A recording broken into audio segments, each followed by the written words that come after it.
Meet the editors. Hello, good evening. പ്രതിദിന വാർത്താ വിശകലന പരിപാടി മീറ്റ് ദ എഡിറ്റേഴ്സ് ആരംഭിക്കുന്നു. എല്ലാ പ്രേക്ഷകർക്കും സ്വാഗതം. ഒരിടവേളയ്ക്ക് ശേഷം സംസ്ഥാനത്ത് ഗവർണർ സർക്കാർ പോരിന് കളമൊരുങ്ങുന്നു. ഇന്നത്തെ വാർത്താ ദിനം രാഷ്ട്രീയ കേന്ദ്രങ്ങളിൽ നിന്നുയർന്ന ചോദ്യം ഇതാണ്: ബില്ലിനുമേൽ തീരുമാനമെടുക്കാൻ സമയപരിധി നിശ്ചയിച്ച സുപ്രീം കോടതിക്കെതിരെ എതിർപ്പുയർത്തിയ ഗവർണറെ തള്ളി ഇന്ന് ഭരണപക്ഷവും പ്രതിപക്ഷവും ഒന്നിച്ചെത്തി. പരമോന്നത കോടതിയുടേത് അതിരുകടന്ന ഇടപെടലെന്ന ഗവർണറുടെ വിമർശനമാണ് പുതിയ പോർമുഖം തുറന്നത്. കഴിഞ്ഞ ചൊവ്വാഴ്ചയാണ് സുപ്രീംകോടതി ജസ്റ്റിസുമാരായ JB പർദിവാലയും R മഹാദേവനും ആ ചരിത്ര വിധി പ്രസ്താവം നടത്തിയത്. നിയമസഭകൾ പാസാക്കിയ ബില്ലുകൾ ഗവർണർമാർ അനന്തമായി പിടിച്ചുവെക്കുന്നത് ഭരണഘടനാ വിരുദ്ധമാണ്. ബില്ലുകളിൽ പരമാവധി 3 മാസത്തിനകം ഗവർണർമാരും രാഷ്ട്രപതിയും തീരുമാനമെടുക്കണം. തീരുമാനം വൈകിയാൽ അത് കോടതിയിൽ ചോദ്യം ചെയ്യാനുള്ള അധികാരവും സംസ്ഥാനങ്ങൾക്കുണ്ട്. എന്നാൽ സുപ്രീംകോടതിയുടെ വിധി പരിധി ലംഘിക്കുന്നതാണെന്നാണ് കേരള ഗവർണർ രാജേന്ദ്ര അർലേക്കറുടെ കുറ്റപ്പെടുത്തൽ. ഭരണഘടനയിൽ സമയപരിധി നിശ്ചയിച്ചിട്ടില്ല. പിന്നെ എങ്ങനെ 2 ജഡ്ജിമാർ ഇരുന്ന് സമയപരിധി ഉണ്ടാക്കും? അങ്ങനെയെങ്കിൽ പാർലമെന്റിന്റെ ആവശ്യമില്ലല്ലോ. ഹിന്ദുസ്ഥാൻ ടൈംസിന് നൽകിയ അഭിമുഖത്തിൽ രൂക്ഷ വിമർശനമാണ് സുപ്രീംകോടതിക്കെതിരെ അർലേക്കർ ഉന്നയിച്ചത്. സുപ്രീംകോടതി വിധി അംഗീകരിക്കാൻ ഗവർണർ തയ്യാറാകണമെന്ന് CPM general secretary MA baby ആവശ്യപ്പെട്ടു. 2 പേർ വിചാരിച്ചാൽ തീരുന്നതാണ് ഗവർണറുടെ അധികാരം. ഇത്തരം കാര്യങ്ങൾ ജനങ്ങളോട് വിളിച്ചു പറയാനുള്ള സാഹചര്യം ഗവർണർമാർ ഉണ്ടാക്കരുതെന്നും MA ബേബി പറഞ്ഞു. സുപ്രീം കോടതി ഇപ്പോൾ പുറപ്പെടുവിച്ചിട്ടുള്ള വിധി ഭരണഘടനയുടെ അന്തസ്സത്ത ഉയർത്തിപ്പിടിച്ചുകൊണ്ടുള്ള വിധിയാണ്. അപ്പോൾ അത് അംഗീകരിക്കാൻ കേരള ഗവർണർ സന്നദ്ധനാകേണ്ടിയിരുന്നു. ഗവർണർ BJP കന്നഡ മാറ്റണമെന്ന് CPI സംസ്ഥാന സെക്രട്ടറി ബിനോയ് വിശ്വം ആവശ്യപ്പെട്ടു. BJPയുടെ അജണ്ട നടപ്പാക്കാൻ സാധിക്കാതെ വരുന്നതിനാലാണ് ഗവർണർ സുപ്രീംകോടതിയെ വെല്ലുവിളിക്കുന്നതെന്ന് AICC general secretary KC Venugopal പ്രതികരിച്ചു. ഗവർണർക്ക് അദ്ദേഹത്തിന്റെ അഭിപ്രായം പറയാനുള്ള അവകാശമുണ്ടെന്നും എന്നാൽ വിധി നിയമമായി കഴിഞ്ഞെന്നും നിയമമന്ത്രി P രാജീവ് പറഞ്ഞു. സുപ്രീം കോടതിക്ക് ഇത്തരം കാര്യങ്ങളിൽ വിഷയത്തിൽ ഇടപെടാൻ സാഹചര്യമുണ്ടാക്കിയത് ഈ ഗവർണർമാരെ വെച്ച് രാഷ്ട്രീയം കളിക്കുന്ന നരേന്ദ്രമോദി സർക്കാരിന്റെ നിലപാടല്ലേ? പക്ഷെ സുപ്രീം കോടതിയുടെ വിധി നമ്മുടെ ഭരണഘടനാ പ്രകാരം ലോ ഓഫ് ദി ലാൻഡായി മാറി. അതാണ് പിന്നീട് രാജ്യത്തിന്റെ നിയമം എന്നുള്ളത്. ഗവർണർ സർക്കാർ മധുവിധു കഴിഞ്ഞു.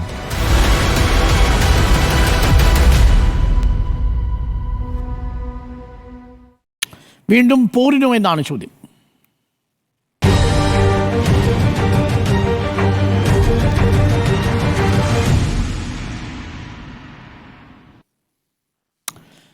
ഉണ്ണിബാലകൃഷ്ണൻ, ഇപ്പോൾ ആരിഫ് മുഹമ്മദ് ഖാൻ മടങ്ങിയതിന് ശേഷം ഒരു ഇടവേളയിൽ ഒരു ഹണിമൂൺ പീരീഡ് ആയിരുന്നു രാജ്ഭവനും സർക്കാരും തമ്മിൽ, അഥവാ ഭരണപക്ഷവും സർക്കാരും തമ്മിൽ, എന്നാൽ ഗവർണറും തമ്മിൽ. ഇന്നിപ്പോൾ ഗവർണർ രാജേന്ദ്ര വിശ്വനാഥ് ഹാർലേക്കർ ഹിന്ദുസ്ഥാൻ ടൈംസിന് കൊടുത്ത അഭിമുഖമാണ് ഇപ്പോൾ വിവാദമായിരിക്കുന്നത്. ഇതിൽ സുപ്രീം കോടതിയുടെ വിധിയെ ഗവർണറുടെ അധികാരങ്ങൾ വെട്ടിക്കുറച്ചു എന്ന മട്ടിൽ, അഥവാ ഗവർണർക്ക് സമയപരിധി നിശ്ചയിക്കാൻ സുപ്രീം കോടതി ഭരണഘടനാ ഭേദഗതി സുപ്രീം കോടതി വിധിയിലൂടെ വരേണ്ടതല്ല എന്ന ഒരു വിമർശനമാണ് ഉന്നയിച്ചിരിക്കുന്നത്. ഇതിനോടാണ് ഇപ്പോൾ CPM-ഉം CPI-യും കോൺഗ്രസും ഒരേ തരത്തിൽ പ്രതികരണം നടത്തിയിരിക്കുന്നത്. വീണ്ടും ഒരു ഏറ്റുമുട്ടലിലാണോ പോകുന്നത്? പുതിയ പോർമുഖം തുറക്കുകയാണോ? വീണ്ടും പോരിനാണോ? നോക്കൂ, ഈ കാര്യത്തിനകത്ത് ഒരു നിഗൂഢമായ നീക്കം ഞാൻ സംശയിക്കുന്നുണ്ട്. ഇപ്പോഴത്തെ പ്രശ്നം എന്നറിയാവോ? യഥാർത്ഥ പ്രശ്നത്തിൽ നിന്ന് ശ്രദ്ധയെ വഴിമാറ്റി സുപ്രീം കോടതിയുടെ അധികാരം എത്രത്തോളം ഉണ്ട് എന്നൊരു ചർച്ചയിലേക്ക് കാര്യങ്ങൾ മാറ്റുകയാണ്. അതൊരു നിഗൂഢമായ തന്ത്രമാണ്. കാരണം എന്താ, സുപ്രീം കോടതിയുടെ വിധി തങ്ങൾക്കെതിരാകുന്നു എന്ന് മനസ്സിലാക്കുമ്പോൾ അത് പറയാൻ സുപ്രീം കോടതിക്ക് അധികാരമുണ്ടോ എന്നൊരർത്ഥത്തിലേക്ക് ഈ കാര്യങ്ങൾ മാറ്റിയാൽ യഥാർത്ഥ പ്രശ്നം കുറേ കാലത്തേക്കെങ്കിലും ചർച്ചയല്ലാതായി മാറിത്തീരും. അങ്ങനൊരു നീക്കമാണ് ഇപ്പോൾ നടക്കുന്നത്. യഥാർത്ഥ പ്രശ്നം എന്താ നമുക്കൊക്കെ അറിയാമല്ലോ. രാജ്യത്തെ വിവിധ സംസ്ഥാനങ്ങളിലെ ഗവർണർമാർ രാജ്യത്തെ വിവിധ സംസ്ഥാനങ്ങളിലെ നിയമസഭകൾ പാസ്സാക്കുന്ന ബില്ലുകൾക്ക് മുകളിൽ എത്ര കാലമാണ് അടയിരുന്നിട്ടുള്ളതെന്നേ. അതല്ലേ അടിയന്തര പ്രശ്നമായിട്ട് സുപ്രീം കോടതി പരിഗണിച്ചത്. അതിൻ്റെ മേലല്ലേ സുപ്രീം കോടതി ഇടപെട്ടിട്ട് ഒരു ഉത്തരവുണ്ടായത്. ആ ഉത്തരവ് അവർക്ക് പ്രഖ്യാപിക്കാനുള്ള ഭരണഘടനാപരമായ അധികാരമുണ്ടോ എന്ന വിഷയത്തിലേക്ക് ചർച്ച മാറ്റുമ്പോൾ ഈ ഗവർണർമാർ ഇത്രയും കാലം ഓരോ ബില്ലുകൾക്ക് മേലും അടയിരുന്ന പ്രശ്നത്തെ അങ്ങോട്ട് മാറ്റിവെക്കുകയാണ് ചെയ്യുന്നത്. അതാണ് ഞാൻ പറഞ്ഞത്, ഇത് തന്ത്രപരമായൊരു നീക്കമാണെന്ന്. ഞാനൊരു കണക്ക് പറയാമല്ലോ. ഇപ്പോൾ കേരളത്തിലെ ഗവർണർ എത്ര ബില്ലാണ് പിടിച്ചു വെച്ചത്? 7 ബില്ലുകൾ പിടിച്ചു വെച്ചു. തമിഴ്നാട്ടിലെ ഗവർണർ എത്ര ബില്ലാണ് പിടിച്ചു വെച്ചത്? 12 ബില്ലുകൾ പിടിച്ചു വെച്ചു. തെലങ്കാനയിലെ ഗവർണർ എത്ര ബില്ലാണ് പിടിച്ചു വെച്ചത്? 10 ബില്ലുകൾ പിടിച്ചു വെച്ചു. ഇനി ഇതിൻ്റെ കാലഗണനയൊന്ന് നോക്കിക്കേ. എത്ര കാലമാണ് ഇതിൻ്റെ മുകളിൽ ഈ ഗവർണർമാർ അടയിരുന്നത്? കേരളവും തമിഴ്നാടും അതേപോലെ തന്നെ തെലങ്കാനയും ഒക്കെ പാസ്സാക്കിയ ബില്ലുകൾ അയച്ചു കൊടുത്തിട്ട് 1 വർഷം മുതൽ 3 വർഷം വരെയാണ് ബില്ലുകൾക്ക് മുകളിൽ നിശബ്ദരായിട്ട് ഈ ഗവർണർമാരിരുന്നത്. 3 വർഷം ഒരു ചെറിയ പീരീഡ് പീരീഡാണോ? ഒരു ഭരണത്തിലേക്ക് വരുന്ന സർക്കാരിൻ്റെ ആകെ കാലാവധി എത്രയാ? 5 വർഷമാണ്. ഈ 5 വർഷത്തിനകത്ത് അവർ നടപ്പാക്കാൻ ശ്രമിക്കുന്ന കാര്യങ്ങൾ, അതുമായി ബന്ധപ്പെട്ട നിയമനിർമ്മാണങ്ങൾ, ആ നിയമനിർമ്മാണങ്ങൾ രാജ്ഭവൻ പിടിച്ചു വെക്കുകയും 3-4 വർഷം കഴിഞ്ഞാലും അക്കാര്യത്തിൽ തീരുമാനം എടുക്കാതിരിക്കുകയും ചെയ്താൽ ഒരു സർക്കാരിന് പ്രവർത്തിക്കാൻ കഴിയുമോ? അത് ജനാധിപത്യ വിരുദ്ധമായിട്ടുള്ള ഒരു പ്രവർത്തനമല്ലേ? എന്താണ് ഒരു സർക്കാർ ചെയ്യുന്നത് യഥാർത്ഥത്തിൽ? നമുക്കറിയാലോ ഒരു സർക്കാർ എങ്ങനെയാണ് തിരഞ്ഞെടുപ്പിലൂടെയാണ് അധികാരത്തിൽ വരുന്നത്, അല്ലേ? ഇപ്പോൾ BJP ആണെങ്കിലും കോൺഗ്രസ് ആണെങ്കിലും CPM ആണെങ്കിലും ഒരു തിരഞ്ഞെടുപ്പിനെ അഭിമുഖീകരിച്ച് ജനങ്ങളുടെ വോട്ട് നേടി ഭൂരിപക്ഷം നേടിയാണ് അവർ അധികാരത്തിൽ വരുന്നത്. അങ്ങനെ തെരഞ്ഞെടുപ്പിനെ അഭിമുഖീകരിക്കുമ്പോൾ ഓരോ പാർട്ടിയും എന്താ ചെയ്യുക? ആ ജനങ്ങളോട്, വോട്ടർമാരോട് അവർക്ക് മുമ്പിൽ ഒരു മാനിഫെസ്റ്റോ വയ്ക്കും, അല്ലേ? ആ മാനിഫെസ്റ്റോയിൽ ഞങ്ങൾ അധികാരത്തിൽ വന്നാൽ ഇന്ന കാര്യങ്ങൾ ചെയ്യും എന്നവർ വാഗ്ദാനം കൊടുക്കും. ആ വാഗ്ദാനങ്ങൾ താരതമ്യം ചെയ്തുകൊണ്ട് ജനങ്ങൾ ഒരു തിരഞ്ഞെടുപ്പ് നടത്തും.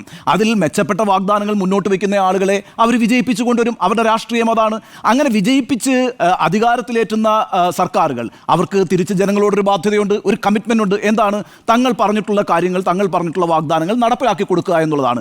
അങ്ങനെ വാഗ്ദാനങ്ങൾ നടപ്പാക്കി കൊടുക്കണമെങ്കിൽ അതിനാവശ്യമായ നിയമനിർമ്മാണം നടത്തണം. അപ്പോൾ യഥാർത്ഥത്തിൽ ജനങ്ങൾ ഒരു മാനിഫെസ്റ്റോയുടെ പുറത്ത് ഒരു രാഷ്ട്രീയ പ്രസ്ഥാനത്തെ അധികാരത്തിൽ ഏറ്റിക്കഴിഞ്ഞു കഴിഞ്ഞാൽ പിന്നെ അത് നടപ്പാക്കുക എന്ന ഉത്തരവാദിത്വമാണ് സർക്കാരിനുള്ളത്, മന്ത്രിസഭയ്ക്കുള്ളത്. അതിൻ്റെ ഭാഗമായി അവർ നിയമസഭയിൽ നിയമനിർമ്മാണം നടത്തും. ആ നിയമനിർമ്മാണം എന്ന് പറയുന്നത് ഒരു പോളിസി ടേക്കിംഗ് ഇനിഷ്യേറ്റീവാണ്. അത് നേരെ രാജ്ഭവനിലേക്ക് അയക്കണം എന്നുള്ളത് ഭരണഘടനാപരമായിട്ട് സർക്കാരിൻ്റെ ബാധ്യതയാണ്. രാജ്ഭവൻ ഇവിടെ എന്താ റോൾ ഉള്ളത്? 2-3 കാര്യങ്ങളെ രാജ്ഭവൻ ഇക്കാര്യത്തിൽ നോക്കാനുള്ളൂ. എന്താണ്? ഒന്ന്, ഈ പറയുന്ന അയച്ചിരിക്കുന്ന ബില്ല് അത് രാജ്യത്തെ ഭരണഘടനയ്ക്ക് നിരക്കുന്നതാണോ?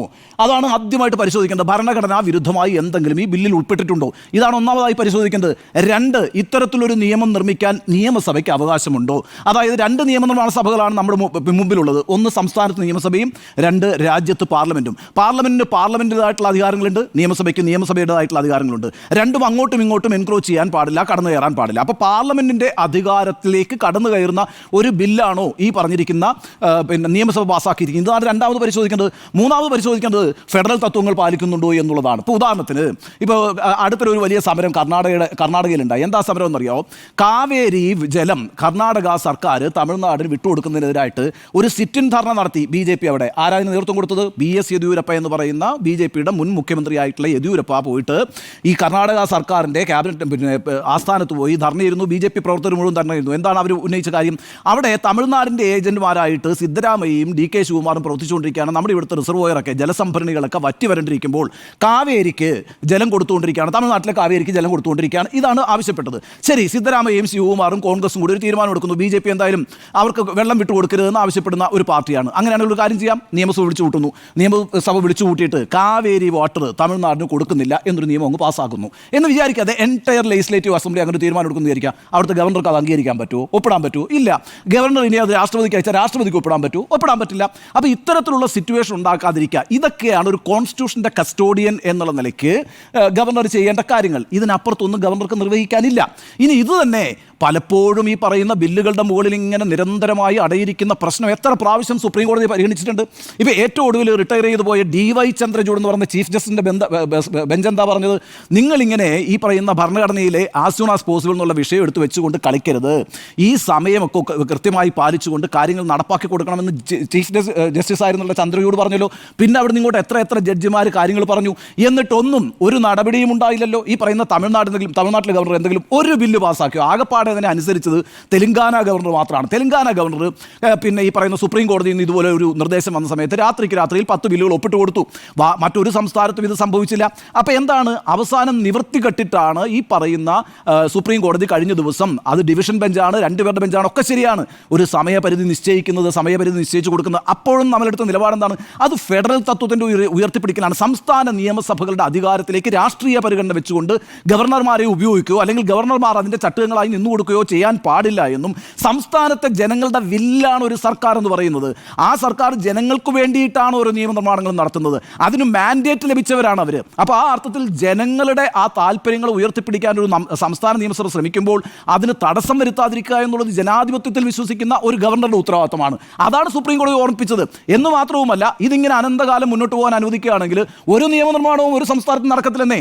അതായത് കേന്ദ്ര സർക്കാരിൽ അധികാരത്തിലിരിക്കുന്ന പാർട്ടിയുടെ ഇംഗിതങ്ങൾക്ക് വഴങ്ങാതെ പ്രതിപക്ഷ പാർട്ടികൾ സംസ്ഥാനങ്ങൾ ഭരിക്കുന്നുണ്ടെങ്കിൽ അവരെയൊക്കെ ഗവർണർമാരെ വെച്ച് ഇങ്ങനെ പീഡിപ്പിച്ചുകൊണ്ടേയിരിക്കാൻ പറ്റും. ചുരുക്കത്തിൽ എന്താ സംഭവിക്കുക? ഒരു നയവും ഒരു പദ്ധതിയും ഒരു സർക്കാരിന് നടപ്പാക്കാൻ കഴിയാതെ വരും.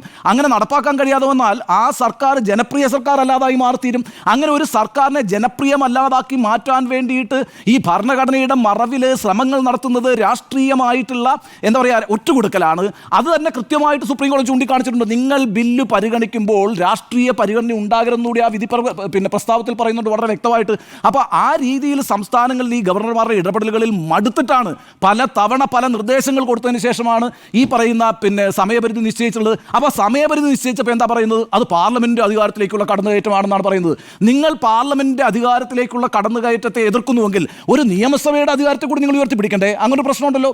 നിയമസഭ കൃത്യമായി ജനങ്ങളുടെ റെപ്രസെന്റേറ്റീവ്സ് ഉള്ള സ്ഥലമാണ്. അതിന് അതിൻ്റെതായിട്ടുള്ള അവകാശങ്ങളുണ്ട്.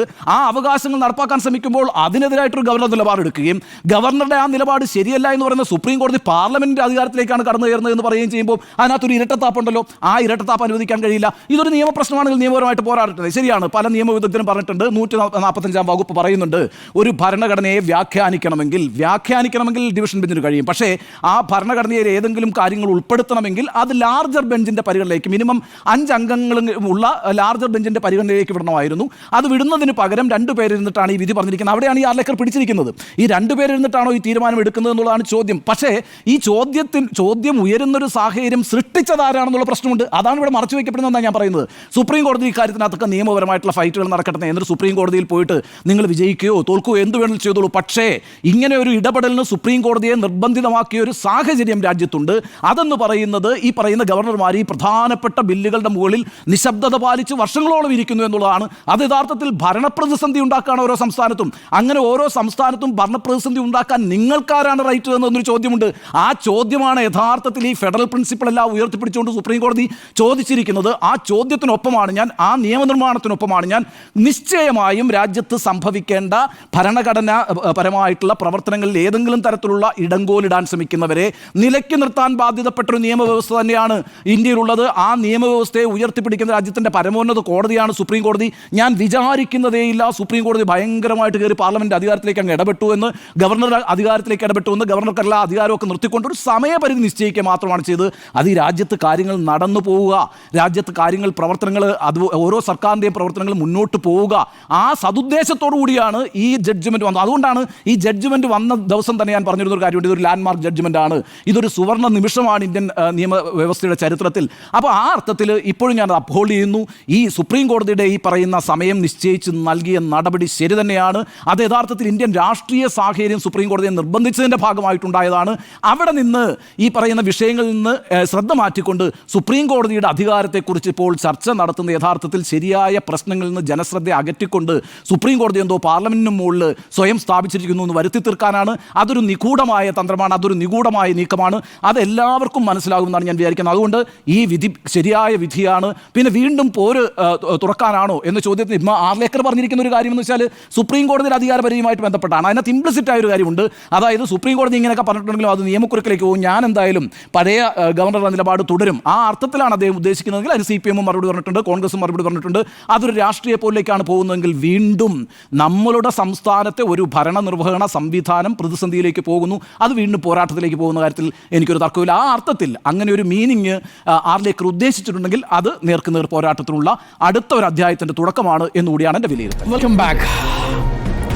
വീണ്ടും പോരിനോ എന്നാണ് ചോദ്യം. രാജ്ഭവനും സർക്കാരും പ്രതിപക്ഷവും ഒരുമിച്ച് ഇപ്പോൾ പോർമുഖത്തേക്ക് എത്തിയോ എന്നാണ് ചോദ്യം. സുജയ, ഇവിടെ ഇപ്പോൾ വീണ്ടും പോരിനോ എന്നുള്ളതിൽ നേരത്തെ നമ്മൾ governor Arif Muhammad Khan versus state of Kerala എന്ന രീതിയിലുള്ള ഒരു പോരിലേക്ക് രാജേന്ദ്ര വിശ്വനാഥ് ആർലേക്കർ എന്ന ഗവർണർ പോകുമെന്ന് ഞാൻ കരുതുന്നില്ല. കാരണം അങ്ങനെ പോർമുഖം തുറക്കുന്ന ഒരു ശൈലിയല്ല അദ്ദേഹം നേരത്തെ ഇരുന്ന സംസ്ഥാനങ്ങളിലായാലും.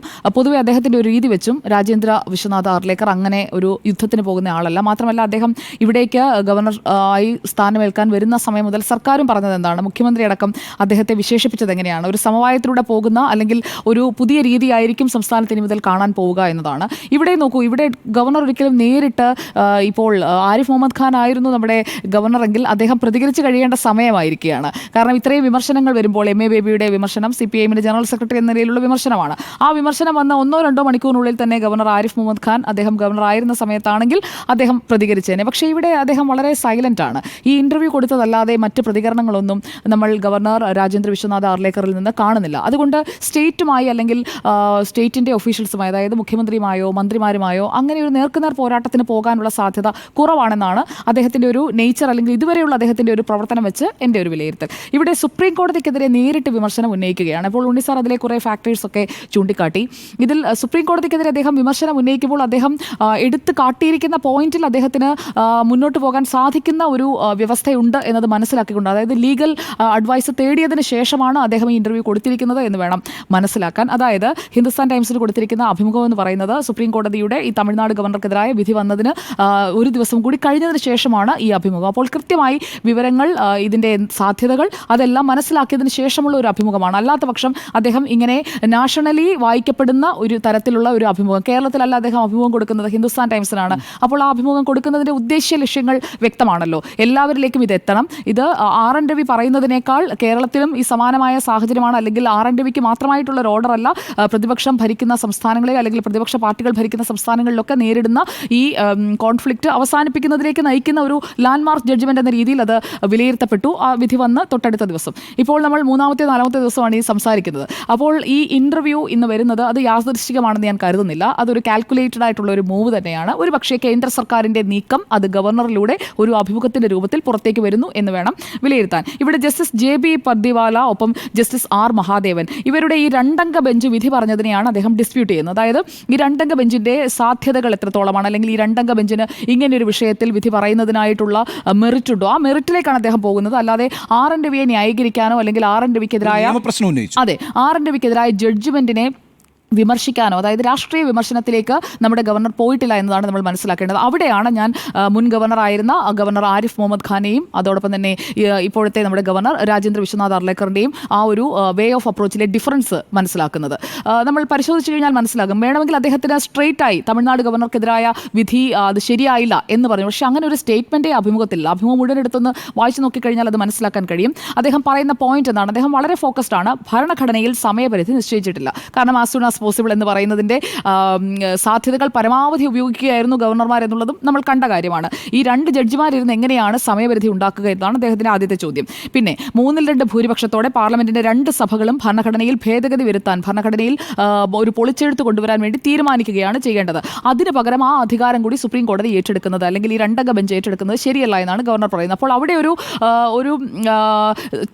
ഒരു തർക്കത്തിനുള്ള അല്ലെങ്കിൽ ഡിസ്പ്യൂട്ട് ചെയ്യപ്പെടേണ്ടതായ ഒരു ഫാക്ടർ അവിടെയുണ്ട്, ഒരു നിയമപ്രശ്നം അവിടെയുണ്ട്. ആ നിയമപ്രശ്നത്തിലാണ് അദ്ദേഹം ഫോക്കസ് ചെയ്യുന്നത്. അല്ലാതെ സർക്കാരിനെതിരെയോ അല്ലെങ്കിൽ കേരളത്തിലെയോ അല്ലെങ്കിൽ തമിഴ്നാട്ടിലെയോ ചീഫ് മിനിസ്റ്ററിനെതിരെയോ അല്ലെങ്കിൽ മിനിസ്റ്റേഴ്സിനെതിരെയോ അദ്ദേഹം ഒന്നും പറയുന്നില്ല ഈ അഭിമുഖത്തിൽ ഉടനീളം. ഇവിടെ ഈ സെൻട്രൽ സ്റ്റേറ്റ് റിലേഷൻസ് എത്രത്തോളം മോശമായിരിക്കുന്നു എന്നതുകൂടി നമ്മൾ ഈ ഘട്ടത്തിൽ കാണേണ്ടതുണ്ട്. വിവിധ സംസ്ഥാനങ്ങളിൽ സെൻട്രൽ സ്റ്റേറ്റ് റിലേഷൻസ് ഒരു സഹകരണ ഫെഡറലിസം പോയിട്ട് ഒരു സൗഹൃദാന്തരീക്ഷം പോലും ഇല്ലാത്ത രീതിയിലേക്ക് തമിഴ്നാട്ടിൽ മാറിക്കഴിഞ്ഞിരുന്നു. ഗവർണറായി ഡോക്ടർ RN രവി വന്നതിന് ശേഷം വലിയ ഫൈറ്റിലേക്ക് സ്റ്റാലിൻ പോകുന്നത് നമ്മൾ കണ്ടു. അത് കുറേ കാലങ്ങളായി ഒരു ലോങ് പെൻഡിംഗ് ആയി നിൽക്കുന്നതിന് ഒരു പരിഹാരമാകുന്നത് പോലെയാണ്. ഇപ്പോൾ അവർ ആ നിയമങ്ങളെല്ലാം വിജ്ഞാപനം ചെയ്തുകൊണ്ടും ഇറക്കുകയും ചെയ്തിരിക്കുകയാണ്. ഗസറ്റ് വിജ്ഞാപനവും വന്നു കഴിഞ്ഞിരിക്കുകയാണ്. ഇവിടെ സംസ്ഥാനങ്ങളുടെ അഡ്മിനിസ്ട്രേറ്റീവ് ഓട്ടോണമി, അതോടൊപ്പം തന്നെ സംസ്ഥാനങ്ങൾക്ക് എത്രത്തോളം അധികാരം എടുക്കാൻ സാധിക്കും, ഗവർണർ എന്ന് പറയുന്നത് ഒരു നെസസിറ്റി ആണോ തുടങ്ങി എനിക്ക് തോന്നുന്നു അങ്ങനെയുള്ള ലാർജർ ക്വസ്റ്റ്യൻസിലേക്ക് ഇപ്പോൾ പാർലമെന്റിൽ തന്നെ ചർച്ചകളിലേക്ക് പോകാനുള്ള ഒരു സാധ്യത തുറക്കുന്നതാണ് ഇപ്പോഴത്തെ ഈ അഭിമുഖം എന്ന് വേണം നമ്മൾ മനസ്സിലാക്കാൻ. കാരണം മുന്നോട്ട് പോകുമ്പോൾ ഈ പ്രതിപക്ഷ ഭരിക്കുന്ന സംസ്ഥാനങ്ങളിലെ ഭരണം കൈയാളുന്ന പാർട്ടികൾക്ക് അല്ലെങ്കിൽ അവരുടെ ലീഡേഴ്സിന് എല്ലാവർക്കുമുള്ള കോമൺ ഇഷ്യൂ എന്താണ്, ഗവർണറെ ഉപയോഗിക്കുന്നു എന്നുള്ളതാണ്. ഗവർണറുടെ പ്രശ്നം എന്താണ്, ഗവർണർ എന്ന് പറയുന്നത് അവിടെ കൃത്യമായി കാര്യങ്ങൾ നടപ്പാക്കാൻ സാധിക്കുന്നില്ല, എപ്പോഴും ഈ വിലങ്ങുതടിയെ നിൽക്കുന്നയാളെന്ന പഴി കേൾക്കുന്നു. അപ്പോൾ ഇതിനൊരു ശാശ്വത പരിഹാരത്തിലേക്ക് പോകാൻ ഒരു പാർലമെന്ററി ഡിബേറ്റിലേക്ക് എത്തുമോ എന്നതാണ് നമ്മൾ നോക്കേണ്ടത് എന്നതാണ് ഇതിലെ 2ാമത്തെ ആംഗിൾ. ഒരു ഭരണഘടനാ ഭേദഗതി കൊണ്ടുവരാനായി NDA സർക്കാർ ഉദ്ദേശിക്കുന്നുണ്ടോ, അതാണ് 3ാമത്തെ കാര്യം. ആ ഭരണഘടനാ ഭേദഗതിയിലേക്ക് പാർലമെന്റിൽ 3-2 ഭൂരിപക്ഷത്തോടെ ഭരണഘടനാ ഭേദഗതി ഈ ഒരു വിഷയത്തിൽ മാത്രമല്ല തർക്ക വിഷയങ്ങളായ പലതിലും കൊണ്ടുവരാനുള്ള നീക്കമുണ്ടോ? രാഹുൽ ഗാന്ധിയൊക്കെ ആരോപിക്കുന്ന ഭരണഘടന മാറ്റിയെഴുതും പൊളിച്ചെഴുതും എന്ന് പറയുന്ന കാര്യത്തിലേക്ക് വരെ ചർച്ചകൾ കൊണ്ടുപോകാവുന്ന രീതിയിൽ 2 ഭൂരിപക്ഷം എവിടെ കിട്ടും? കേൾക്കൂ, 3-2 ഭൂരിപക്ഷം അത് ഇനിയിപ്പോൾ എന്തായാലും താങ്കളുടെ ഇന്ത്യ മുന്നണി, താങ്കൾ പിന്തുണയ്ക്കുന്ന ഇന്ത്യ മുന്നണി അധികാരത്തിൽ വരാനൊന്നും പോകുന്നില്ല. ഇപ്പോൾ 3-2 ഭൂരിപക്ഷം ഇല്ലെങ്കിൽ അടുത്ത 1 നേഷൻ 1 ഇലക്ഷനിൽ 3-2 അല്ല, ചിലപ്പോൾ മൊത്തം അങ്ങ് എടുത്തെന്ന് വരും. അതൊക്കെ നമുക്ക് കാത്തിരുന്ന് കാണാം. അപ്പോൾ നമ്മളൊക്കെ കാണണം. സീറ്റുള്ള മനസ്സിലിരിപ്പ് ഇനിയും പോയിട്ടില്ല.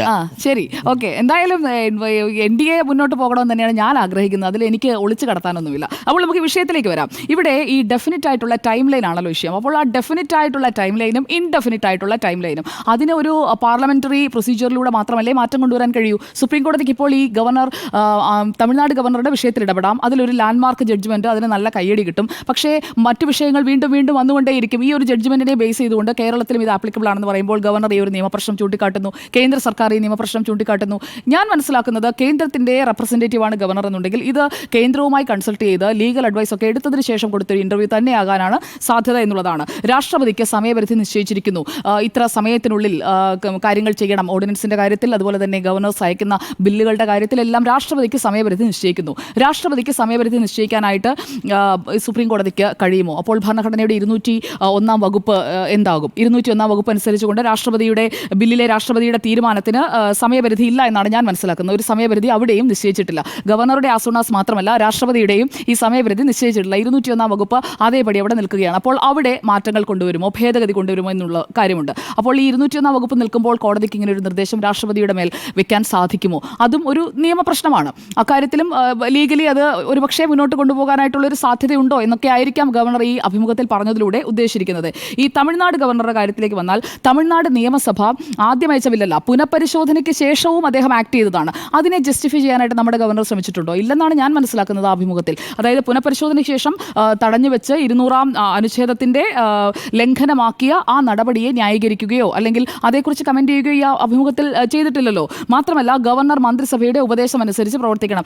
പറയുന്നുണ്ട്. കാര്യം നിങ്ങൾ കോടതിയിൽ എത്ര ബില്ലുകൾ കെട്ടിക്കിടക്കുന്നു, ഗവർണർക്കും അങ്ങനെ പല കാര്യങ്ങളും ഉണ്ടാവില്ല. ബില്ലുകളല്ല, കേസുകളുടെ കാര്യമാണ് പറഞ്ഞത്. അത് കോടതിക്കെതിരായ വിമർശനമാണ്. ഞാൻ പറഞ്ഞത് ഉണ്ടാവില്ലെന്നാണ് ചോദിക്കുന്നത്. ആർ.എൻ.രവിയുടെ കാര്യത്തിലാണ് ഞാൻ പറയുന്നത്. ആർ.എൻ.രവിയെ ഡയറക്ട്ലി സപ്പോർട്ട് ചെയ്യുന്ന രീതിയിൽ അല്ലെങ്കിൽ ആർ.എൻ.രവിയുടെ നടപടിയെ ക്വസ്റ്റ്യൻ ചെയ്തുകൊണ്ടുള്ള ഈ ഉത്തരവിനെ എതിർക്കുന്ന രീതിയിലല്ല, ആ ഉത്തരവിന് വേണ്ടി ഉപയോഗിച്ച അധികാരത്തെയാണ് അദ്ദേഹം വിമർശിക്കുന്നത്. അതായത് നമ്മളിപ്പോൾ പശുവിനെ കൊണ്ട് തെങ്ങിൽ കെട്ടിയിട്ട് തെങ്ങിനെ കുറിച്ച് ഉപന്യാസം എഴുതുന്നത് പോലെയാണ് തെങ്ങിലാണ് അദ്ദേഹം അടിച്ചിരിക്കുന്നത്. അത് ക്ലിയർ അല്ലേ? അപ്പോൾ ഈ കാര്യത്തിൽ നിയമപരമായി മുന്നോട്ട് പോകാനായിട്ടുള്ള ഒരു തയ്യാറെടുപ്പ് നടക്കുന്നുണ്ട് എന്നത് വ്യക്തമാണ്. അതിന്റെ ഒരു സൂചന ഗവർണർ ഈ അഭിമുഖത്തിലൂടെ നൽകിയിരിക്കുന്നു എന്ന് വേണം മനസ്സിലാക്കാൻ. ഗവർണർക്ക് വിവേചനാധികാരമില്ല എന്ന് പറയുന്നു. അതുപോലെ തന്നെ രാഷ്ട്രപതിയുടെ കാര്യത്തിലും അങ്ങനെ പറയാൻ സുപ്രീം കോടതിക്ക് സാധിക്കുമോ എന്ന കാര്യത്തിൽ കോടതി തന്നെ ഒന്നുകിൽ ഒരു ക്ലാരിറ്റി വരുത്തണം. കോടതി അതിൽ ക്ലാരിറ്റി ഒന്നും വരുത്തിയിട്ടില്ല. സമയപരിധി ഇല്ല എന്നത് മാത്രമാണ് കോടതിയുടെ ഉത്തരവിൽ പറയുന്നത് എന്നതാണ് ഞാൻ മനസ്സിലാക്കുന്നത്. ഇനി ഈ വൈസ് ചാൻസലർ നിയമനം അടക്കമുള്ള വിഷയങ്ങളാണല്ലോ. അതായത് എവിടെയാണ് ഈ കോൺഫ്ലിക്റ്റ് ഓഫ് ഇൻട്രസ്റ്റ് വരുന്നത്? അവിടുത്തെ ചില പ്രത്യേക രാഷ്ട്രീയ താല്പര്യങ്ങളുണ്ട്. ആ രാഷ്ട്രീയ താല്പര്യങ്ങൾ കൂടി മുന്നിൽ വെച്ച് വേണം നമ്മൾ ഇതിന്റെ ഒരു ലാർജർ പിക്ചർ കാണാൻ. ആ രാഷ്ട്രീയ താല്പര്യം എന്ന് പറയുന്നത് ഗവർണറുടെ മാത്രമായിട്ടുള്ള രാഷ്ട്രീയ താല്പര്യമല്ല. അപ്പോൾ ആ രാഷ്ട്രീയ താല്പര്യം വെച്ചുകൊണ്ട് തന്നെ ഈ ലീഗലായിട്ട് മുന്നോട്ട് പോകാൻ കഴിയുന്ന സാഹചര്യം അവർ എക്സ്പ്ലോർ ചെയ്യുമെന്നുള്ളത് ഉറപ്പാണ്.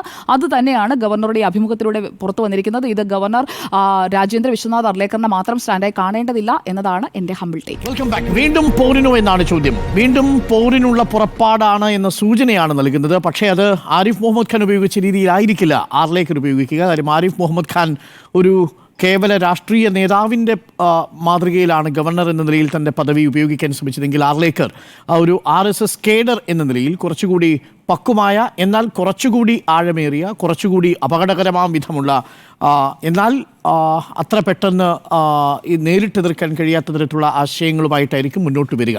ആ അർത്ഥത്തിലൊരു നിഗൂഢ പദ്ധതിയാണ് ആർലേക്കറുടേത് എന്നാണ് ഞാൻ മനസ്സിലാക്കുന്നത്. ആരിഫ് മുഹമ്മദ് ഖാനേക്കാൾ കുറച്ചുകൂടി ഒരുപക്ഷെ ആഴത്തിൽ രാഷ്ട്രീയ ആലോചനകളും രാഷ്ട്രീയ ആസൂത്രണവും ചെയ്യാനുള്ള കഴിവ് ആർലേക്കറിനുണ്ട് എന്നാണ് മനസ്സിലാക്കുന്നത്.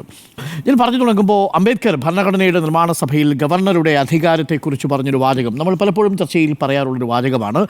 Governor under this constitution has no functions at all for his description എന്നുള്ളതാണ്. സ്വന്തം വിവേചനാധികാര പ്രകാരം ഉപയോഗിച്ചുകൊണ്ട് നിർവഹിക്കാവുന്ന ഒരു ചുമതലയും ഗവർണർക്ക് നൽകിയിട്ടില്ല എന്ന് പറഞ്ഞത് നമ്മുടെ ഭരണഘടനാ നിർമ്മാണ സഭയുടെ ഡ്രാഫ്റ്റിംഗ് കമ്മിറ്റിയുടെ ചെയർമാനായിരുന്ന ഡോക്ടർ B.R. അംബേദ്കറാണ്. The governor under the constitution has no functions which he can discharge by himself. No functions at all. എന്തെങ്കിലും ഒരു ഫങ്ഷൻ ഉണ്ടെങ്കിൽ ഈവൻ അണ്ടർ ദിസ് ആർട്ടിക്കിൾ 163 പ്രകാരം the governor is bound to accept the advice of the ministry എന്നുള്ളതാണ്. തെരഞ്ഞെടുക്കപ്പെട്ട സർക്കാരിൻ്റെ നിയമസഭയുടെ നിയമസഭ തെരഞ്ഞെടുക്കുന്ന സർക്കാരിൻ്റെ ഉപദേശങ്ങൾ അനുസരിക്കുക എന്നത് മാത്രമാണ് 163 പ്രകാരം ഗവർണറിൻ്റെ ജോലി എന്ന് പറഞ്ഞത് ഭരണഘടനയുടെ ഡ്രാഫ്റ്റിംഗ് കമ്മിറ്റി ചെയർമാനാണ് എന്ന് പറഞ്ഞാൽ ആ അർത്ഥത്തിലുള്ള വലിയ വിവേചനാധികാരമൊന്നും ഗവർണർക്കില്ല എന്നുള്ളതാണ് ഭരണഘടനയുടെ അന്തസത്ത. ഇതവിടെ ഇരിക്കട്ടെ. ഇനി എന്താണ് ഈ സുപ്രീം കോടതി വിധിയിൽ പറഞ്ഞതും ആ വിധിയോട് ആർലേക്കർക്ക് വലിയ അസഹിഷ്ണുത ഉണ്ടാവാനുള്ള കാരണവും ഒരൊറ്റ കാര്യമേ ഉള്ളൂ. ഒറ്റ വാചകത്തിൽ പറഞ്ഞാൽ സംഘപരിവാറിൻ്റെ രാഷ്ട്രീയ പദ്ധതിയിൽ ഒരു വലിയ വിള്ളൽ വീണിരിക്കുന്നു എന്നുള്ളതാണ് അടിസ്ഥാനമായിട്ടുള്ള വിഷയം. കാരണം ഭരണഘടനാ സ്ഥാപനങ്ങളെ ഉപയോഗിച്ച് ഭരണഘടനയുടെ ധാർമ്മികതയും ജനാധിപത്യത്തെയും എങ്ങനെ അട്ടിമറിക്കാം എന്നുള്ളതിന് ഏറ്റവും നല്ല ഗവേഷണം നടത്തിയ സർക്കാർ മോദി സർക്കാരാണ്. നേരത്തെയുള്ള ഇന്ദിരാഗാന്ധി സർക്കാരൊന്നും അതിൽ നിന്ന് വിഭിന്നമൊന്നും ആയിരുന്നില്ലെങ്കിലും ഇത്രമേൽ ഭരണഘടനാപരമായ സ്ഥാപനങ്ങളെ തന്നെ ഉപയോഗിച്ച് ഭരണഘടന അട്ടിമറിക്കാൻ എങ്ങനെ സാധിക്കും എന്നുള്ളതിനെക്കുറിച്ച് ആഴമേറിയ ഗവേഷണം സംഘപരിവാർ സർക്കാർ ചെയ്തിട്ടുണ്ട്, മോദി സർക്കാർ ചെയ്തിട്ടുണ്ട്. അതിൻ്റെ തുടർച്ചയായിട്ടാണ് ആർട്ടിക്കിൾ 356 ഉപയോഗിച്ചുകൊണ്ട് സംസ്ഥാനങ്ങളെ പിരിച്ചുവിടുന്ന ഗവർണറുടെ അധികാരങ്ങളാണ് പരമാവധി കോൺഗ്രസ് സർക്കാരുകൾ ഉപയോഗിച്ചിരുന്നതെങ്കിൽ അതിനും അപ്പുറത്തേക്ക് ഭരണഘടനയുടെ ലാപ്സസുകൾ കണ്ടെത്തി അവിടെ കേന്ദ്രത്തിൽ നിന്ന് വിഭിന്നമായ പ്രതിപക്ഷ കക്ഷികൾ ഭരിക്കുന്ന സംസ്ഥാന സർക്കാരിനെ പാരലൈസ് ചെയ്യാൻ, തളർത്താൻ വേണ്ടി എങ്ങനെയാണ് ഈ ഗവർണറെ ഉപയോഗിച്ചിരിക്കുന്നത് എന്നതിൻ്റെ ക്ലാസിക് എക്സാമ്പിളാണ് പഞ്ചാബിലെ ബൻവാരിലാൽ പുരോഹിത്, കേരളത്തിലെ ആരിഫ് മുഹമ്മദ് ഖാൻ, തെലങ്കാനയിലെ തമിഴ് ഇസൈ സുന്ദർരാജൻ, വെസ്റ്റ് ബംഗാളിലെ ഈ ജഗദീപ് ധൻകർ, തമിഴ്നാട്ടിലെ RN രവി. ഈ സുപ്രീം കോടതി വിധിയോടുകൂടി ആ പദ്ധതി പൊളിയുന്നു. സംഘപരിവാറിൻ്റെ ഒരു രാഷ്ട്രീയ പദ്ധതി പൊളിഞ്ഞു എന്നതിലെ അസഹിഷ്ണുതയാണ് ഇന്ന് ആർലേക്കർ ഹിന്ദുസ്ഥാൻ ടൈംസിലൂടെ പ്രകടിപ്പിച്ചത്. എന്താണ് ഈ രാഷ്ട്രീയ പദ്ധതി എന്നുള്ളത്?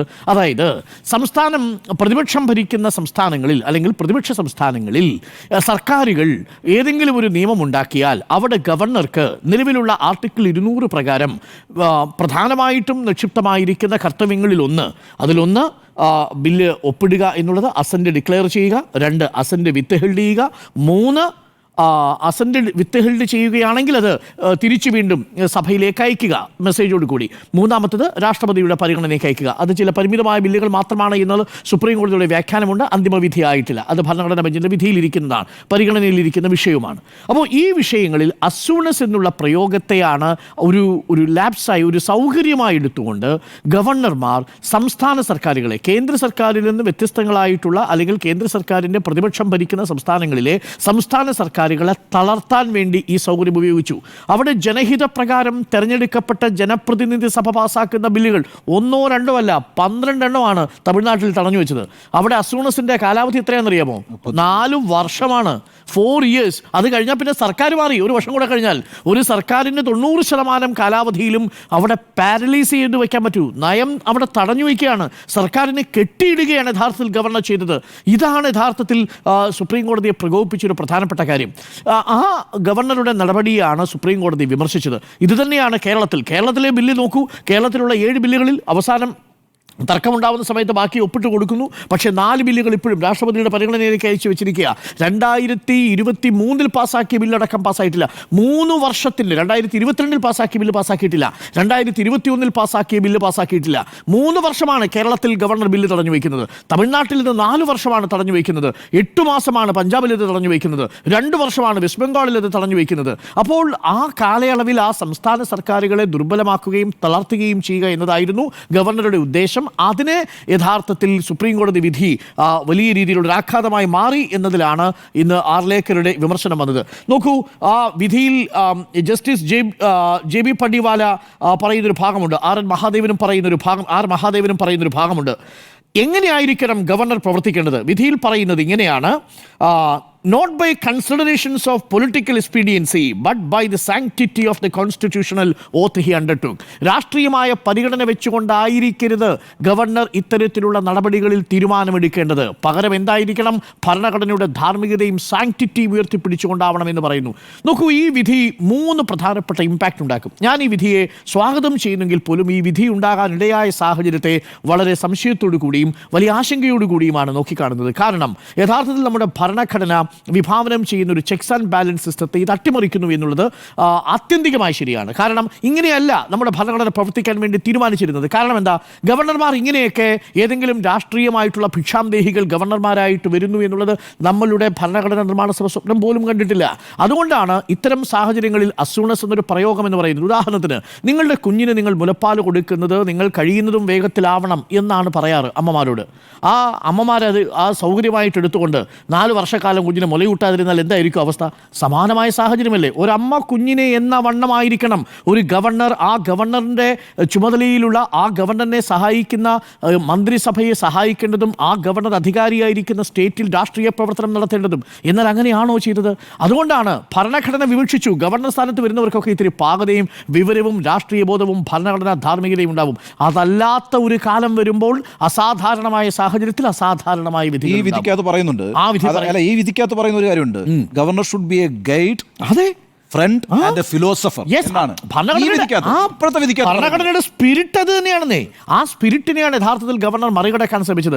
ഞാൻ ഇന്ത്യൻ ഭരണഘടനയിലെ ആർട്ടിക്കിൾ 142 എന്ന് പറയുന്ന പ്രൊവിഷൻ, അതായത് സമ്പൂർണ്ണ നീതി ഉറപ്പാക്കാനായി നിയമസഭയിലോ പാർലമെന്റിലെയോ നിയമങ്ങളൊന്നും ഇല്ലാത്ത സാഹചര്യത്തിൽ, ഒരു ഓർഡിനൻസ് ഇല്ലാത്ത സാഹചര്യത്തിൽ, നമ്മുടെ നാട്ടിലെ ഭരണഘടന പോലും നിശബ്ദമായിരിക്കുന്ന സാഹചര്യങ്ങളിൽ ഈ നമ്മുടെ സുപ്രീം കോടതിക്ക് 142 ഉപയോഗിച്ചുകൊണ്ട് ഒരു ഉത്തരവിടാൻ സാധിക്കും. ആ ഉത്തരവ് എന്തിനു വേണ്ടിയാണ്? ഒരു സമ്പൂർണ്ണ നീതി ഉറപ്പാക്കാൻ വേണ്ടിയാണ്. അത് രാജ്യത്തിൻ്റെ മുഴുവൻ അതിർത്തിയിലും ഒരു നിയമം പോലെ തന്നെ നമ്മൾ പ്രാബല്യത്തിലാവുന്ന ഒന്നാണ് 129 പ്രകാരം. എന്ന് വെച്ച് കഴിഞ്ഞാൽ അതിൻ്റെ അർത്ഥം 142 പ്രകാരം ഇതിനു മുമ്പ് ഉത്തരവിട്ടിട്ടുണ്ട്. 142 പ്രകാരമാണ് അയോധ്യയുടെ കാര്യത്തിൽ വിധി വരുന്നത്.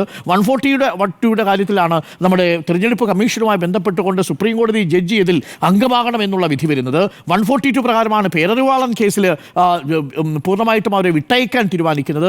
ഇത്തരം അസാധാരണമായ സാഹചര്യം സൃഷ്ടിക്കുന്നത് ഏതെങ്കിലും തരത്തിൽ എക്സിക്യൂട്ടീവിൻ്റെയോ ലെജിസ്ലേച്ചറിൻ്റെയോ ഇന്നാക്ഷനാണ്. അങ്ങനെ ഉണ്ടാവാൻ പാടില്ല. അതുകൊണ്ടാണ് ഞാൻ പറയുന്നത് 142 ഉപയോഗിക്കുന്നത്. ഞാൻ പറയും അതൊരു എമർജൻസി സാഹചര്യങ്ങളിൽ മാത്രം ഉപയോഗിക്കുന്നതാണ്. പക്ഷേ ഇവിടെ 142 ഉപയോഗിക്കാൻ സുപ്രീം കോടതി നിർബന്ധിതമായ സാഹചര്യമാണ്. അതാണ് യഥാർത്ഥത്തിൽ വിശ്വനാഥ് ആർലേക്കറെ വിരൽ പിടിപ്പിക്കുന്നത്. കാര്യം 142 പ്രയോഗിച്ച് ഇപ്പോൾ സുപ്രീം കോടതി തമിഴ്നാടിൻ്റെ 10 ബില്ലുകൾ യഥാർത്ഥത്തിൽ നിയമമാക്കി മാറ്റിയിരിക്കുക. നോക്കൂ, അത് യഥാർത്ഥത്തിൽ ഭരണഘടനയുടെ അന്തസ്സത്തേക്ക് നിരക്കുന്നതാണോ? ഗവർണർ ഒപ്പിട്ടിട്ടില്ല, രാഷ്ട്രപതിയും ഒപ്പിട്ടിട്ടില്ല. നേരിട്ട് നിയമസഭ പാസാക്കിയ 10 ബില്ലുകൾ സുപ്രീം കോടതിയുടെ 142 അധികാര പ്രയോഗത്തിലൂടെ നിയമമായി മാറിയിരിക്കുകയാണ്. ഇത് യഥാർത്ഥത്തിൽ ഭരണഘടനയുടെ അന്തസ്സത്തെ ഹനിക്കുന്നതാണ്. പക്ഷേ അങ്ങനെ ഒരു ആവശ്യം വേണ്ടി വന്നു. ഒരു സർജറി വേണ്ടി വരുന്നത് എപ്പോഴാണ്? നിങ്ങൾക്കൊരു വലിയ മുറിവേൽക്കുമ്പോഴാണ്. ഇവിടെ ഒരു മുറിവേറ്റിരിക്കുന്നു. എന്താണ് ആ മുറിവ്? 4 വർഷമായി RN രവി ആ ബില്ല് പിടിച്ചു വെച്ചിരിക്കുക. ആ തമിഴ്നാട്ടിലെ സർക്കാരിന് മുന്നോട്ട് പോകാൻ കഴിയാത്ത സാഹചര്യം ഉണ്ടാക്കിയിരിക്കുക. സുപ്രീം കോടതിക്ക് ഇതല്ലാതെ മറ്റു മാർഗമില്ല. പലതവണ പലവരും പറഞ്ഞിട്ടും RN രവി ഇത് കേൾക്കാത്ത സാഹചര്യം ഉണ്ടാകുമ്പോൾ ഒന്നുകിൽ അദ്ദേഹം അത് തിരിച്ചയക്കണം, അതല്ലെങ്കിൽ അദ്ദേഹം അത് മതിയായ കാരണങ്ങൾ കാണിക്കണം, ഭേദഗതികൾ നിർദ്ദേശിച്ച് പറഞ്ഞു വിടുക, ഇതിൽ അല്ലെങ്കിൽ ഒപ്പിടുക എന്നുള്ളതാണ്. ഇതൊന്നും അദ്ദേഹം ചെയ്യാതെ പോയ സാഹചര്യത്തിലാണ് ഇവിടെ 142 പ്രകാരം ഇടപെടേണ്ടി വന്നത്. രണ്ടാമത്തെ ഒരു പ്രധാനപ്പെട്ട പ്രശ്നമുണ്ട് ഈ വിഷയത്തിൽ.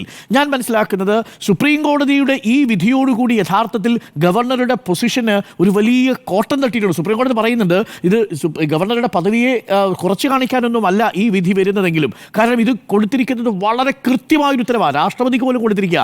201 പ്രകാരം ഗവർണർ രാഷ്ട്രപതിയുടെ പരിഗണനയ്ക്ക് അയക്കുന്ന ബില്ലുകൾ 3 മാസത്തിനുള്ളിൽ തിരിച്ചയക്കണം എന്നുള്ള വിധി കൂടി വന്നിട്ടുണ്ട് എന്നുള്ളതാണ്. സാധാരണ ഇത്തരം വിധികളൊന്നും സുപ്രീം കോടതി സാധാരണ രീതിയിൽ പുറപ്പെടുവിക്കാറില്ല എന്നുള്ളതാണ്. അസാധാരണമായ വിധി പ്രകാരം രാഷ്ട്രപതിക്ക് പോലും ഒരു നിർദ്ദേശം കൊടുത്തിരിക്കുക. എന്നിട്ട് ഒരു ഭാഗം കൂടി ഉണ്ട് കേട്ടോ. ഇനി ഏതെങ്കിലും തരത്തിൽ സംസ്ഥാന സർക്കാരുകൾ ഈ ബില്ലുകൾ 3 മാസത്തിനുള്ളിൽ പാസ്സാക്കപ്പെടുന്നില്ലെങ്കിൽ അഥവാ രാഷ്ട്രപതി തിരിച്ചയക്കുന്നില്ലെങ്കിൽ റിട്ടുമായിട്ട് കോടതിയെ സമീപിക്കാമെന്ന് പറഞ്ഞിരിക്കുന്നത്. അതായത് രാഷ്ട്രത്തലവനായ രാഷ്ട്രപതിയെ രാഷ്ട്രപതിയുടെ തീരുമാനങ്ങളോട് ഡയറക്റ്റ് ചെയ്യാൻ സുപ്രീം കോടതിക്ക് ഒരു സാഹചര്യം ഒരുങ്ങുന്നു എന്ന സ്ഥിതിവിശേഷം കൂടി ഉണ്ടാവുന്നു. സുപ്രീം കോടതി ഇൻചാർജ് ആവുന്നു. ഇത് ഞാൻ ഒരു ജനാധിപത്യ വിശ്വാസി എന്ന നിലയിൽ, ഞാൻ ഒരു പൊളിറ്റിക്കൽ സയൻസ് വിദ്യാർത്ഥി എന്ന നിലയിൽ ഞാൻ ഇതിനെ ഒട്ടും ആരോഗ്യകരമായ ഒരു അവസ്ഥയായിട്ട് കാണുന്നില്ല. പക്ഷേ സുപ്രീം കോടതിയുടെ ഇടപെടൽ ആവശ്യമായി വന്നത് ഈ പറയുന്ന RN രവി വിളിച്ചു വരുത്തിയതാണ്, ആരിഫ് മുഹമ്മദ് ഖാൻ വിളിച്ചു വരുത്തിയതാണ്, തമിഴിസൈ സുന്ദരരാജൻ വിളിച്ചു വരുത്തിയതാണ്, ജഗദീപ് ധൻഖർ വിളിച്ചു വരുത്തിയതാണ്. അസാധാരണമായ സാഹചര്യങ്ങളിൽ അസാധാരണമായ തീരുമാനങ്ങൾ എടുക്കേണ്ടി വരും. അത് ഭരണഘടനയുടെ നിലനിൽപ്പിന് ഭരണഘടന മുന്നോട്ട് വയ്ക്കുന്ന ഭരണഘടനാ ധാർമ്മികത എന്ന് പറയുന്ന ഒന്നിനെ മുന്നോട്ട് കൊണ്ടുപോകാൻ വേണ്ടിയാണ്. അതുകൊണ്ട് ഈ വിധിയെ ഞാൻ സ്വാഗതം ചെയ്യുന്നു. പക്ഷേ വിധിക്കിടയാക്കി രാഷ്ട്രീയ സാഹചര്യം സൃഷ്ടിച്ചതിൻ്റെ ഉത്തരവാദിത്വം എന്ന് പറയുന്നത് സംഘപരിവാറിനാണ്. ആ സംഘപരിവാറിൻ്റെ വിശാലമായൊരു രാഷ്ട്രീയ പ്രോജക്റ്റിനെ ഇന്ന് സുപ്രീം കോടതിയുടെ വിധികൾ യഥാർത്ഥത്തിൽ RNVയുടെ കാര്യത്തിൽ സുപ്രീം കോടതി വിധികൾ ദുർബലപ്പെടുത്തിയിരിക്കുന്നു എന്നുള്ളതാണ്. ആ വിള്ളലാണ്, ആ ഭയമാണ് യഥാർത്ഥത്തിൽ രാജേന്ദ്ര ആർലേക്കറിനെ കൊണ്ട് അങ്ങനെ ഒരു അഭിമുഖം നൽകാൻ പ്രേരിപ്പിച്ചത്. അതുകൊണ്ടാണ് ചോദിക്കുന്നത്. അദ്ദേഹം ചോദിച്ച 2 ചോദ്യങ്ങൾ യഥാർത്ഥത്തിൽ അബ്സല്യൂട്ട് നോൺസെൻസ് എന്നാണ് എൻ്റെ അഭിപ്രായം. അതിലൊന്ന്, സുപ്രീം കോടതിയിൽ കേസുകൾ കെട്ടിക്കിടക്കുന്നില്ലേ, അതിന് ചില കാരണങ്ങളുണ്ടാവുമല്ലോ. അതേപോലെയാണ് ഗവർണറുടെ കാര്യത്തിലും എന്ന് വേണമെങ്കിൽ കരുതിക്കൂടെ എന്നാണ്. ഗവർണർക്ക് എന്ത് ഉത്തരവാദിത്വ ബാഹുല്യം ഉള്ളത്? നമ്മളൊന്ന് അങ്ങോട്ട് ചോദിച്ചു കഴിഞ്ഞാൽ എന്ത് ഉത്തരവാദിത്വമാണ് ഉള്ളത്? കേരളത്തിലെ ഗവർണർ കേരളത്തിലുണ്ടായിരുന്നതിന് കൂടുതൽ സമയം കേരളത്തിന് പുറത്തായിരുന്നു. കേരളത്തിലെ ചുമതലകൾ നിർവഹിക്കേണ്ട, കേരളത്തിലെ മന്ത്രിസഭയുടെ തീരുമാനപ്രകാരം തീരുമാനമെടുക്കേണ്ട ഗവർണർ അലുവതിന്നാൻ വേണ്ടി കോഴിക്കോട് പോയത് നമ്മൾ കണ്ടു. അതിൻ്റെ പാതി സമയം എടുത്തിരുന്നെങ്കിൽ ഈ പറയുന്ന 7 ബില്ലുകൾ വളരെ എളുപ്പം പാസ്സാക്കാമായിരുന്നു. അപ്പോൾ അത് ചെയ്യാതെ പോയ ഗവർണറുടെ ഉത്തരവാദിത്വത്തെക്കുറിച്ച് എന്തായാലും ആർലേക്കർ ഗവർണർ പറഞ്ഞത് ശരിയായില്ല എന്നതാണ് എൻ്റെ അഭിപ്രായം. രണ്ടാമത്തെ ഒരു പ്രധാനപ്പെട്ട കാര്യം, ഭരണഘടനാ ഭേദഗതി നടത്താനുള്ള അധികാരം സുപ്രീം കോടതിക്കുണ്ടോ എന്നുള്ളതാണ്. ഭേദഗതിയല്ല, 368 അല്ല ഇവിടെ ഉപയോഗിച്ചത്, 142 പ്രകാരമുള്ള സ്പെഷ്യൽ ഇൻ്റർവെൻഷനാണ് ഇവിടെ കോടതി നടത്തിയിരിക്കുന്നത്. അതുപ്രകാരം കോടതിക്ക് അവകാശമുണ്ട്. ആർട്ടിക്കിൾ 13 പ്രകാരം ഏതെങ്കിലും തരത്തിലുള്ള നിയമമോ ഓർഡിനൻസോ അത് ഭരണഘടനാ വിരുദ്ധമായി വരികയാണെങ്കിലോ സുപ്രീം കോടതിക്ക് ഇടപെടാനുള്ള അധികാരമുണ്ട്. ആ അധികാരത്തിന് പ്രയോഗമാണ് ഭരണഘടനാ വിരുദ്ധമെന്ന് കണ്ടെത്തേണ്ടത് ഭരണഘടനാ ബെഞ്ചാണ്. അവിടെയാണ് ചോദ്യം. നിങ്ങൾക്ക് ഭരണഘടനാ ബെഞ്ചിലേക്ക് പോലും അത് പോകേണ്ടതില്ല. ഗവർണറുടെ ഒരു ഇനാക്ഷൻ എങ്ങനെയാണ് ഒരു സ്റ്റേറ്റിനെ തകർക്കുന്നത് അതിൻ്റെ കാര്യത്തിൽ 142 പ്രകാരം ഇടപെടുകയാണ് ചെയ്തത്. ഏതെങ്കിലും തരത്തിൽ കൂട്ടിച്ചേർക്കാൻ സുപ്രീം കോടതി തീരുമാനിച്ചിട്ടില്ല. ആ 142 പ്രകാരം ഇടപെടാൻ സുപ്രീം കോടതിക്ക് അധികാരമുണ്ട്. ഇനിയൊരു കാര്യം ചെയ്യൂ, ഒറ്റ കാര്യം സർക്കാരിന് മുമ്പിലുള്ളൂ. സർക്കാരിനെ ഭയപ്പെടുത്തുന്നതും ഈ അഭിമുഖത്തിൻ്റെ കാതലും അതാ. എന്താണെന്നറിയോ, ഇതിനെ മറികടക്കണമെങ്കിൽ പാർലമെന്റിൽ ഒരു നിയമം ഉണ്ടാവണം. അതായത് ഭരണഘടനാ ഭേദഗതി വന്നാൽ മാത്രമേ സുപ്രീം കോടതിയുടെ ഈ ഉത്തരവിനെ മറികടക്കാൻ സാധിക്കൂ. അങ്ങനെയാണ് മറികടന്നത്. ഏത് കാര്യത്തിൽ? തെരഞ്ഞെടുപ്പ് കമ്മീഷന്റെ കാര്യത്തിൽ. തെരഞ്ഞെടുപ്പ് കമ്മീഷന്റെ കാര്യത്തിൽ സുപ്രീം കോടതിയുടെ ഉത്തരവിനെ മറികടക്കാൻ ഭരണഘടനാ ഭേദഗതി ഉപയോഗിച്ചു. പക്ഷേ ഇവിടെ ഭരണഘടനാ ഭേദഗതി ഉപയോഗിച്ച് കഴിഞ്ഞാൽ പ്രശ്നമുണ്ട്. 3-2 ഭൂരിപക്ഷം കിട്ടൂല ലോക്സഭയിൽ. അതുകൊണ്ട് ഈ സംഭവം നിയമമായിട്ടിരിക്കും. അതിരുന്നാൽ ആ വിധി ഇരിപ്പതായിട്ടിരിക്കുകയാണ് സംഘപരിവാറിനെ സംബന്ധിച്ചിടത്തോളം. അതിലെ ആശങ്കയാണ് ഞാൻ നേരത്തെ സൂചിപ്പിച്ചതുപോലെ സംഘപരിവാറിൻ്റെ ഗവർണറെ ഉപയോഗിച്ചുകൊണ്ടുള്ള രാഷ്ട്രീയ നീക്കം എന്ന് പറയുന്ന വലിയ ഒരു മാസ്റ്റർ പ്ലാനിന് ഏറ്റവും വലിയ തിരിച്ചടിയാണ് യഥാർത്ഥത്തിൽ സുപ്രീം കോടതിയുടെ വിധി എന്നതാണ് ഞാൻ മനസ്സിലാക്കുന്നത്. അതിലുള്ള ആശങ്കയാണ് വിശ്വനാഥ് ആർലേക്കർ പ്രകടിപ്പിച്ചിരിക്കുന്നത്. അതാണ് ഹിന്ദുസ്ഥാൻ ടൈംസിലെ അഭിമുഖത്തിൽ വന്നിരിക്കുന്നത്. അതിലുള്ള പ്രതികരണമാണ് ഇന്ന് കേരളത്തിൽ നമ്മൾ കണ്ടത്. MA ബേബിയും പ്രതികരിച്ചു, അതേപോലെ KC വേണുഗോപാലും പ്രതികരിച്ചു. ഒറ്റക്കെട്ടായിട്ട് നിന്നാണ് ഇതിനെ പ്രതിരോധിക്കാൻ തീരുമാനിച്ചിരിക്കുന്നത്. അതുകൊണ്ട് ഒരു പോർമുഖം തുറക്കുകയാണ്. ആ പോർമുഖം വളരെ സെലക്റ്റീവായിട്ടാണ് തുറന്നത്. കാര്യം RNVക്ക് ഇത് പറയാൻ കഴിയില്ല. അത് പറയാൻ കഴിയുന്നത് തൊട്ടടുത്ത സംസ്ഥാനത്തെ ഇരിക്കുന്ന ഗവർണർക്കാണ്. ഗവർണർ അത് പറയുന്നു എന്നുള്ളതാണ്. ഇടവേളയ്ക്ക് ശേഷം തിരിച്ചു. വീണ്ടും പോരിനോ എന്നായിരുന്നു ചോദ്യം. രണ്ടുപേരും യെസ് നോ എന്ന് പറഞ്ഞു.